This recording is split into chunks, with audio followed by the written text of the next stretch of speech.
I'd like to bring on the CEO of Triplebar. And if you haven't heard of Triplebar, you certainly will know it deeply and well by the end of today's conversation. Maria Cho, thank you for being with me today. For your world of innovation, what kind of, will we see a Frito corn chip now carrying protein?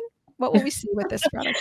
I mean, potentially. I think what innovation really brings with the ability to make proteins through fermentation and bioreactors is really co-locating the food production to its actual spot. So we know, so let's say like Singapore, for example, they have this 30 by 30 goal to make, 30% of their protein or food that they have actually in the country of Singapore. I think it's a goal that I'm not sure they're going to quite reach, but I love the initiative around it, and their government efforts have been really working towards that outcome. And so instead of planting crops, we're going to have kind of tanks of reactors that are actually making food and purifying it and using a lot of the technologies that are used now to make food proteins, but we're just going to do that kind of on site. And so this is why part of the process of fermentation is to also make sure that we're growing these organisms, or in the case of cultivated meat, growing these cell lines in low cost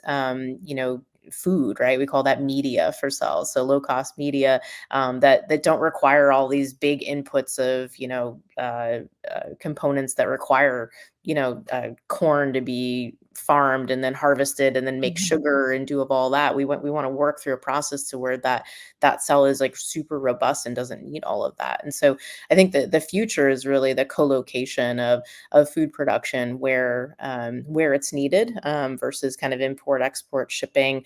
We saw, even because of the war in Ukraine, right? 10% of the world's wheat is exported from Ukraine, and that's a problem when there's a war that's happening there. And so how can we impact global famine? How can we actually, create food where it's being consumed? I think that's a really cool innovation that fermentation and cultivated meat at large really impact for us, for sure.